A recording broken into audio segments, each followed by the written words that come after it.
Eden Prime, we present another Profile in Courage with serviceman Nirali Bhatia. A devoted wife and talented chef, serviceman Bhatia joined the Alliance military under the Deferred Education Plan. After finishing her service, Bhatia planned to open a restaurant.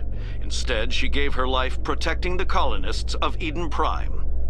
For more Profiles in Courage, or to explore opportunities in the military, please visit the Alliance Military on the extranet. Keyword, Courage.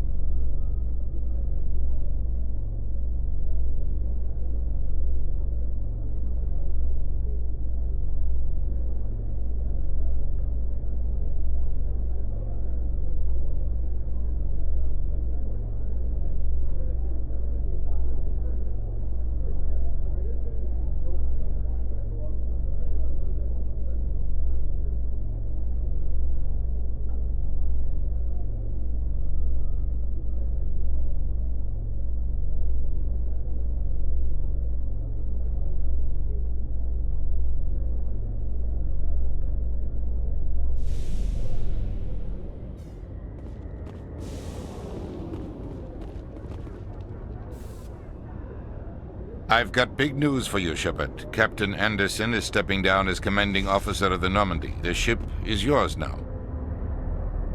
She's quick and quiet, and you know the crew. Perfect ship for a Spectre. Treat her well, Commander. I want the truth. Why are you stepping down, sir? You needed your own ship. A Spectre can't answer to anyone but the Council. And it's time for me to step down. What kind of leads do we have? Saren's gone. Don't even try to find him. But we know what he's after. The conduit. He's got his Geth scouring the Traverse looking for clues. We had reports of Geth in the Pharos system shortly before our colony there dropped out of contact, and there have been sightings around Noveria. Find out what Saren was after on Pharos and Noveria. Maybe you can figure out where the conduit is before he does. The Reapers are the real threat. I'm with the Council on this one, Shepard. I'm not sure they even exist. But if they do exist, the conduit's the key to bringing them back. Stop Saren from getting the conduit, and we stop the Reapers from returning.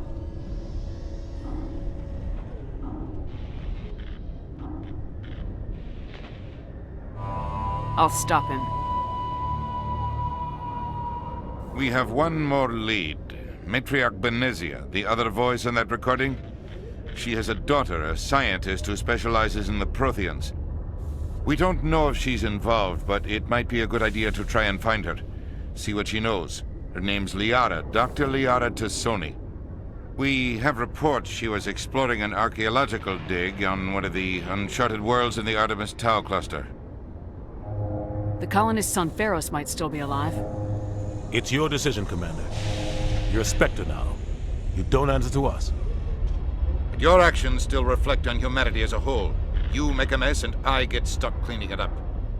I'll try not to make things any harder on you, Ambassador. Glad to hear it, Commander. Remember, you were a human long before you were a Spectre. I have a meeting to get to. Captain Anderson can answer any questions you might have. Yes, Commander? How are you holding up? Honestly, this isn't how I pictured my career coming to an end. Pushing papers really isn't my thing. But you're the one who can stop Saren. I believe in you, Shepard. If that means I have to step aside, so be it. Tell me what happened with you and Saren 20 years ago. It's close to 20 years ago now. Ambassador Goyle was our representative here on the Citadel. Like Udina, she wanted to get a human into the Spectres. She chose me. The Council sent Saren to keep an eye on me and evaluate my performance, just like they sent Nihilus to keep tabs on you. Why weren't you honest with me? It's not something I'm proud of. I had a chance to become the first human Spectre, and I failed. Saren made sure of that. I think I deserve the whole story. We had intel on a rogue scientist being funded by Batarian interests. He was trying to set up a facility to develop illegal AI technology out in the Verge. Alliance intel had done all the work, but the Council wanted a Spectre involved. We compromised. I was assigned to help Saren in his investigation. We tracked the scientist to a refining facility on Kamala. He was hidden away somewhere inside, protected by an army of Batarian mercenaries. The plan was simple. Sneak into the plant, capture the scientist, sneak back out. Quick, quiet, and a minimum of bloodshed. I'm guessing things didn't go as planned? Saren and I split up to cover more ground. Then about halfway through the mission, there was a massive explosion in the refinery core. Officially, it was ruled an accident, but I think Saren detonated it on purpose to draw off the enemy guards. How many casualties? The explosion tore the refinery to shreds. The whole place was on fire. Black chemical clouds poured out into the atmosphere. Nobody inside survived. There was a camp for the workers and their families nearby. Between the fires and the toxic fumes, the final death count was over 500. Mostly civilians. Saren didn't care. The target was eliminated, mission accomplished, and I ended up taking the blame. That ended all talk of me joining the Spectres. Saren caused the explosion. How'd he pin it on you? In his report, Saren accused me of blowing his cover. He said it was my fault the guards were ready for us. He claimed that's why it turned into a massacre. Saren's report was all the proof the Council needed to kill my chances of becoming a Spectre. Don't blame yourself, Captain. I don't. I blame Saren. I think he wanted things to go bad. He was looking for an excuse to blow that refinery. Maybe he just likes the violence. Maybe he was just trying to make me look bad to keep humans out of the Spectres. If so, he pulled it off. Why'd you let him get away with it? Who do you think the Council was going to listen to? Me? Or their best agent? I had a bad feeling about him right from the start. I should have been more careful. Maybe I could have stopped things before they got out of hand. Don't blame yourself, Captain. I don't. I blame Saren. I think he wanted things. Maybe he just likes the violence. Maybe he was just trying to make me look bad to keep humans out of the Spectres. If so, he pulled it off. The only thing I care about is stopping Saren. You're right, Commander. It's no good living in the past. Any extra intel you can give me on our colony at Pharos? The entire planet used to be one giant Prothean city. Mostly ruins now. But some of the infrastructure is still intact. The colony tried to build on what the Protheans left behind. We lost all contact with them when the Geth attacked. What do you know about the Artemis Tau cluster? Not much. I've never been there myself. A handful of systems with a few small, uncharted worlds, but no real colonies. Might not be easy finding Dr. Tassoni out there. My advice is to look for the world with the Prothean ruins. What do you know about the Artemis Tau cluster? Might not be easy finding Dr. Tassoni out there. My advice is to look for the world with the Prothean ruins. What can you tell me about Novaria? Novaria's trouble. Always has been. The whole planet's basically a center for corporations to conduct illegal research. Watch your back there, Shepard. Spectres are about the only form of Citadel authority Novaria respects. But they aren't popular. I should go. I'll be here if you need anything.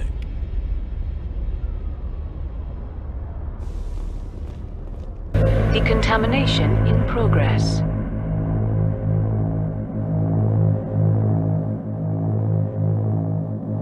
Decontamination in progress.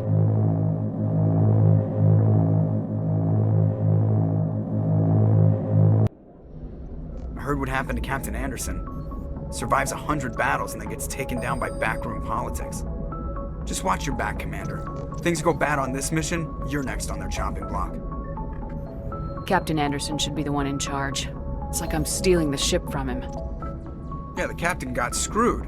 But it's not like you could have stopped it. Nobody's blaming you. Everyone on this ship's behind you, Commander. 100%. Intercom's open. If you got anything you want to say to the crew, now's the time. This is Commander Shepard speaking. We have our orders. Find Saren before he finds the conduit. I won't lie to you, crew. This mission isn't going to be easy. For too long, our species has stood apart from the others. Now it's time for us to step up and do our part for the rest of the galaxy. Time to show them what humans are made of. Our enemy knows we're coming. When we go into the Traverse, Saren's followers will be waiting for us. But we'll be ready for them, too. Humanity needs to do this. Not just for our own sake, but for the sake of every other species in Citadel space. Saren must be stopped, and I promise you all, we will stop him. Well said, Commander. Captain will be proud. The captain gave up everything so I could have this chance. We can't fail. Yes, ma'am.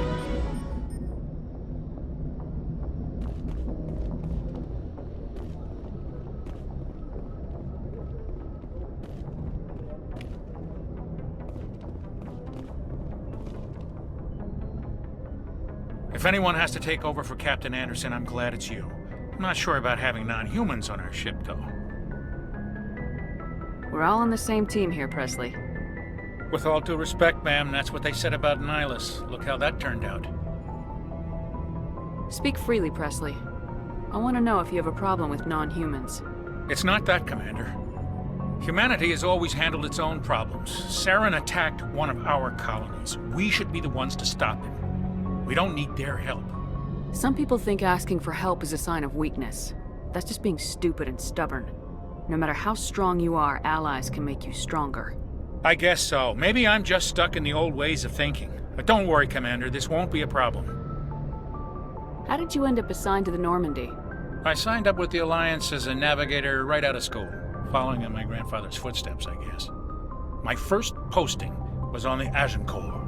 We were one of the first reinforcements to arrive at Elysium after the Blitz hit, and those raiders were no match for an Alliance frigate. Of course, the only reason the colony was still standing was because of you, Commander. I can't believe you held out as long as you did. How'd you end up on the Normandy? I got my officer's commission after Elysium. Must have made an impression on the right people. Captain asked for me when he was picking his crew. Carry on, Presley. Yes, ma'am.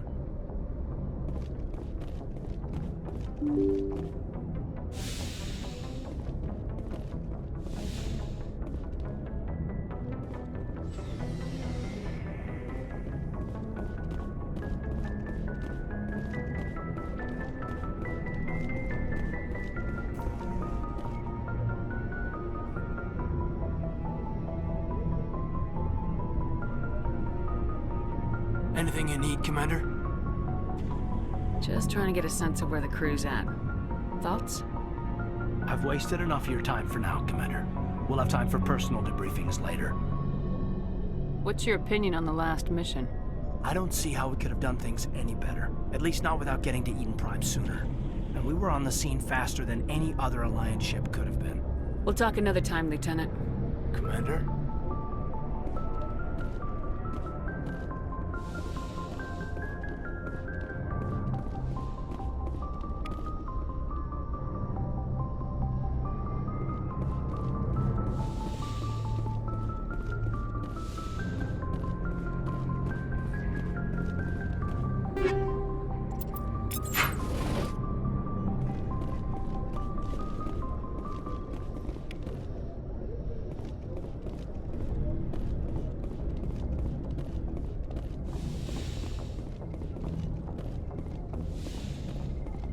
Yes, Commander? Is there something you need? How did you end up serving on an Alliance ship? I enlisted right out of med school. Earth always seemed boring to me. Too safe, too secure. I figured the colonies were teeming with exotic adventure. I wanted to travel the stars, tending the wounds of tough soldiers with piercing eyes and sensitive souls. Turns out military life isn't quite as romantic as I'd imagined. But humanity needs the Alliance if we want to keep expanding through the Traverse, and the Alliance always needs good doctors. So I stayed on to do my part. Ever think you made the wrong choice? Sometimes I think about opening a private practice back on Earth, or maybe taking a position at one of the new med centers out in the colonies. But there's something special about working on soldiers. If I left the Alliance now, I'd feel like I was abandoning them. How well do you know the Lieutenant? I'd never worked with him before this mission, but he has an impressive service record, over a dozen special commendations. Tends to keep to himself, though. Maybe because of the headaches. It's not easy being an L2. What does that have to do with it? Well, most biotics now use the L3 implants. Lieutenant Alenko was wired with the old L2 configuration. Sometimes there are complications. What kind of complications? Severe mental disabilities, insanity, crippling physical pain. There's a long list of horrific side effects. Caden's lucky. He just gets migraines. I should go. Goodbye, Commander.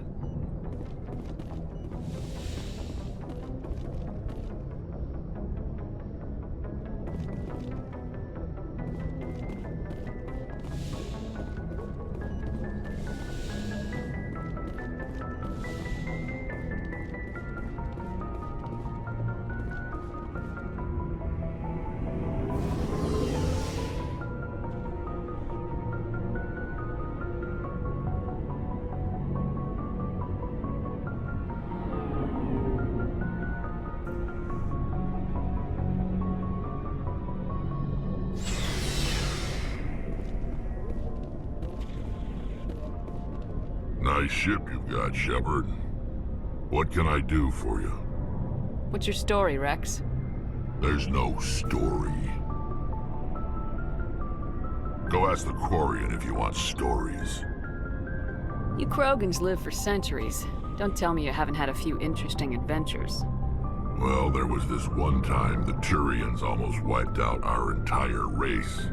That was fun. I heard about that. You know, they almost did the same to us. It's not the same. It seems pretty much the same to me. So your people were infected with a genetic mutation? An infection that makes only a few in 1,000 children survive birth? And I suppose it's destroying your entire species? I suppose it isn't all the same. I don't expect you to understand, but don't compare humanity's fate with the Krogan. Sorry, Rex. I wasn't trying to get you upset. Your ignorance doesn't upset me, Shepard. As for the Krogan, I gave up on them long ago. The genophage infected us, but it's not what's killing us. Are your people really dying? We're sure not getting any stronger. We're too spread out. None of us are interested in staying in our own system. Lots of species have left their homes and prospered. But they go to colonize new worlds. We're not settlers. We're warriors. We want to fight. So we leave.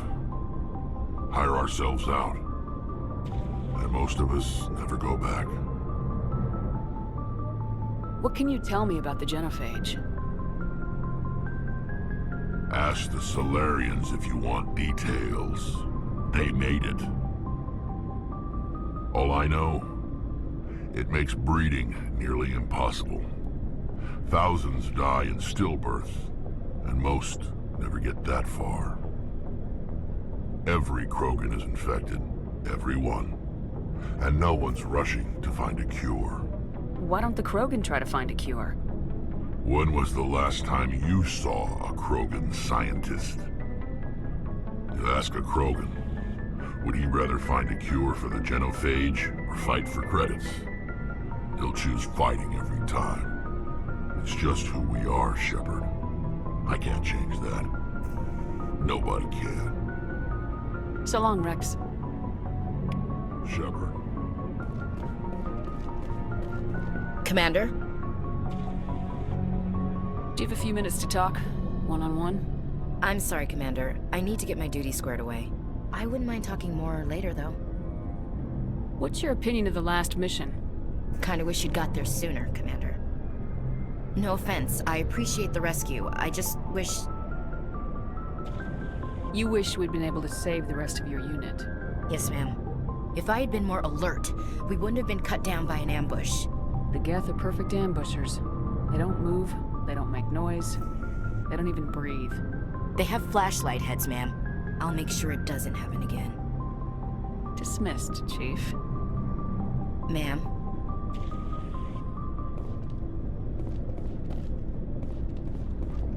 Thanks for bringing me on board, Commander. I knew working with the Spectre would be better than life at CSEC. Have you worked with the Spectre before? Well, no, but I know what they're like. Spectres make their own rules. You're free to handle things your way. At CSEC, you're buried by rules. The damn bureaucrats are always on your back. For the most part, the rules are there for a reason. Maybe. But sometimes it feels like the rules are only there to stop me from doing my work. If I'm trying to take down a suspect, it shouldn't matter how I do it, as long as I do it. But CSEC wants it done their way. Protocol and procedure come first. That's why I left. So you just quit because you didn't like the way they do things? There's more to it than that.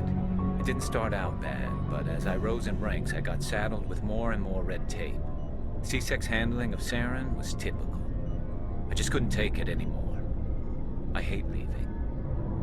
I hope you made the right choice. I'd hate for you to regret it later. Well, that's sort of why I teamed up with you. It's a chance for me to get off the Citadel, see how things are done outside CSEC. Either way, I plan to make the most of this. And without CSEC headquarters looking over my shoulder, well, maybe I can get the job done my way for a change. If getting the job done means endangering innocent people, then no. We get the job done right, not fast. Got it? I wasn't trying to. I understand, Commander. Commander, good to see you.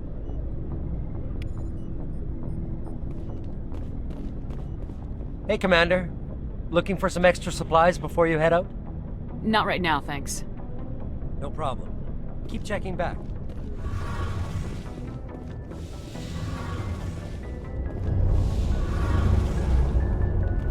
Hey, Commander, you know that Quarian, Tally? She's been spending all her time down here asking me about our engines. I'll tell her to leave you alone. What? No, she's amazing. I wish my guys were half as smart as she is. Give her a month on board and she'll know more about our engines than I do. She's got a real knack for technology, that one. I can see why you wanted her to come along. I figured she'd be a real asset to the team. You got an eye for talent, Commander, but I'm guessing that's not why you came down here. Fill me in on the IES stealth system. How does it work exactly? You can't hide a ship out in space. They emit too much heat and radiation. Too easy for sensors to pick them up, unless you find a way to capture those emissions. So our stealth systems trap the energy we give off in storage sinks built into the ship itself. No emissions to give away our location. Eventually the sinks have to be vented. More than a few hours silent running and they overheat. Cook us inside our own hull. There's no way for anyone to detect us? A visual scan can still pick us up. Anyone looking out a window can see us plain as day. But you have to be pretty close to get an actual visual out in space. Most vessels rely on scanners. As long as the stealth systems are engaged, they can't see us. Not unless we accelerate to FTL speeds. Why doesn't it work with faster-than-light travel? Cranking up to FTL blue shifts our emissions, pushes them into frequencies too high to capture in the sinks. As soon as we make the jump, it's like setting off a flare. Sensors can pick up our location whenever we enter or exit FTL flight, but for short-range missions, our stealth systems are amazing, and we've got the only one. Where else have you served, Adams? If you name a class of Alliance ship, I've probably served on it. Everything from dreadnoughts and carriers right down to frigates like the Normandy. My last assignment was on the Tokyo, only a cruiser, but she was a good ship. Couldn't hold a candle to the Normandy, though. I want to know more about the Normandy. She's the best ship I've ever served on, probably the fastest vessel ever designed. And she's the only one using the new Tantalus drive core. What's so special about the Tantalus drive core? Proportionally, it's about twice the size of any other vessel. Not only are we faster, we can run at FTL speeds longer before we have to discharge the core. Carry on, Adams. Aye, aye, Commander.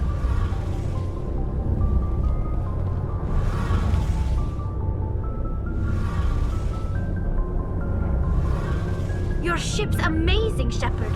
I've never seen a drive core like this before. I can't believe you were able to fit it into a ship this small.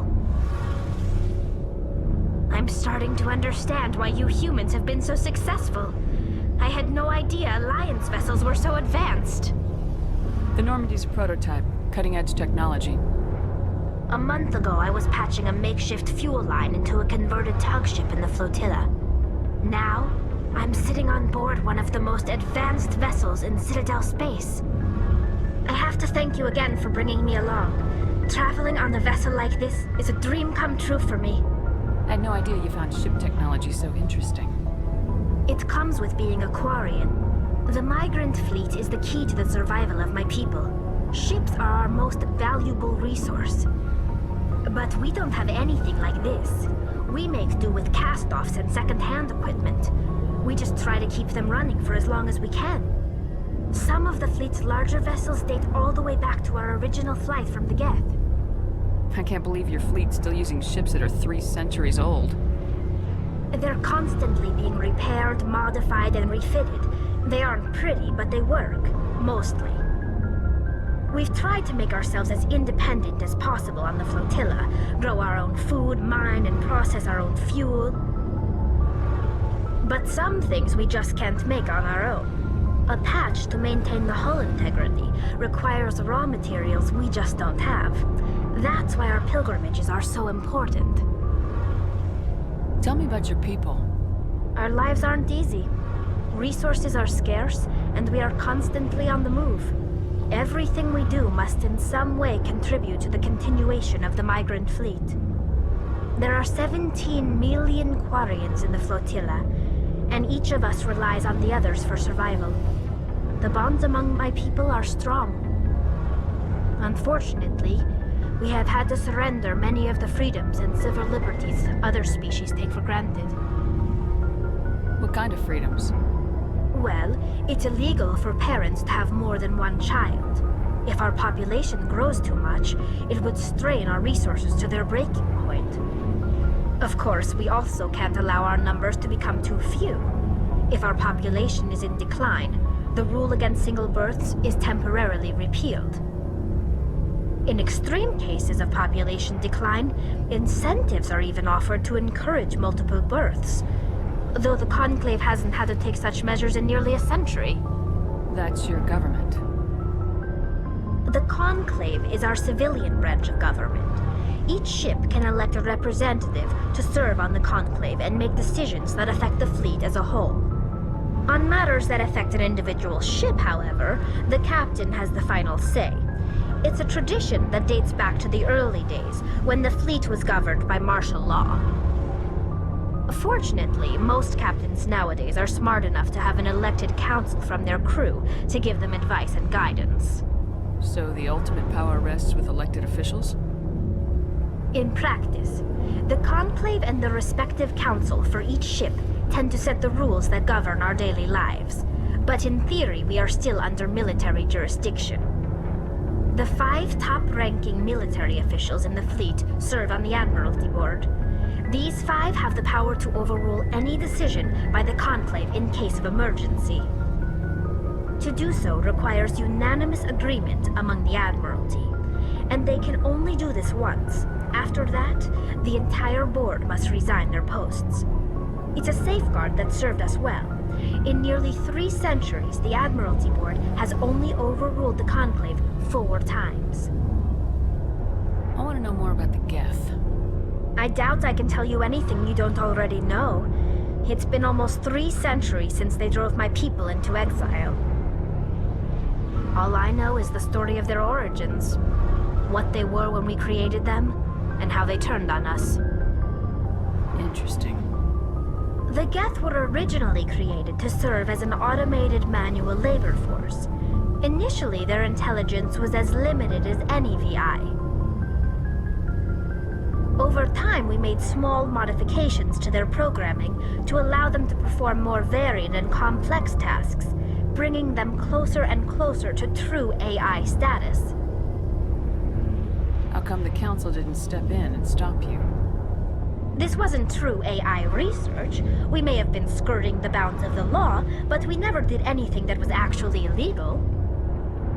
The changes were so insignificant, so gradual, that we were able to control them. Or so we thought. But one thing we underestimated was the power of the neural network.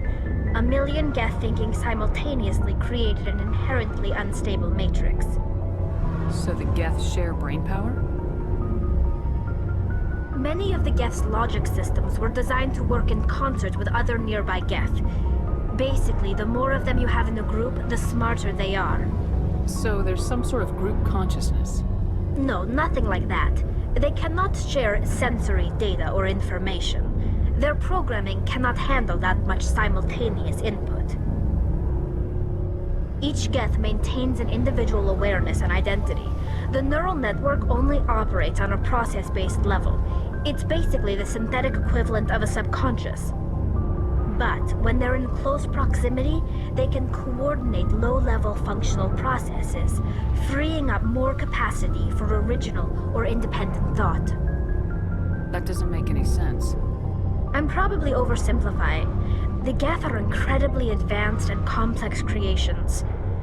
All you need to know is that they get smarter when they gather in large numbers. As we built more and more Geth, their effective intelligence became more sophisticated, more abstract. One day, a Geth began to ask its Quarian overseer questions about the nature of its existence. Am I alive? Why am I here? What is my purpose? As you can imagine, this caused a near panic among my people. I don't see what's so bad about those questions. The Geth were created to engage in mundane, repetitive, or dangerous manual labor. That's fine for machines, but it won't satisfy a sentient being for long. The Geth were showing signs of rudimentary self-awareness and independent thought. If the Geth were intelligent, then we were essentially using them as slaves. It was inevitable the newly sentient Geth would rebel against their situation. We knew they would rise up against us, so we acted first. A general order went out across all Quarian-controlled systems to permanently deactivate all Geth. The Geth responded to this order violently. Hey, you can't blame them for fighting for their survival. We had no other choice. The Geth were already on the verge of revolution. By acting quickly, we had a chance to end the war before it began. The hope was that most of the Geth would still be little more than machines, incapable of organized resistance. But they had progressed much further than anyone anticipated. The war was long and bloody. Millions upon millions of Quarians died at their hands. In the end, we were forced to flee our own homeworld. We feared the Geth would pursue us, but they never came beyond the Veil. Now we drift through space, exile searching for a way to reclaim what was once ours. It's hard to feel sorry for you. Your ancestors tried to wipe out another species. We made a mistake when we created the Geth in the first place, but we did not make a mistake when we went to war against them. If we had not acted, they would have wiped us out. They're a synthetic life form. They have no use for organics. None. Why do you think they cut themselves off from the rest of the galaxy? Why do you think they've killed every organic being who's ever tried to contact them? They didn't kill Saren. What does that tell you? The Geth are not innocent victims in all this. They're the enemy. They want to destroy us. Not just the Quarians. All organic life. That's why they've joined up with Saren. And that's why we have to stop him. I want to know more about the pilgrimage. When my people reach maturity, we leave our birth ships and seek acceptance with a new crew. It's necessary to maintain genetic diversity among the fleet. But no ship wants to accept someone who will be a burden on them. So, to prove our worth, we embark on a pilgrimage. We set out alone, leaving the flotilla and our families behind us. We only return once we have found something of value we can bring back to the fleet. This is presented as a gift to the captain of the respective ship we wish to join. If the gift is accepted, we are welcomed into the crew. Can a captain choose to reject the gift? That doesn't happen often. Most captains are eager to increase the size of their crew. It increases their own standing in our society. Even when a gift is not particularly valuable, the captain usually accepts it out of a sense of tradition. However, there is a stigma to presenting a substandard gift. It's not the best way to make a good impression on a new community. Most pilgrims don't return until they find something worthwhile. I want to talk about something else. Like what? I should go.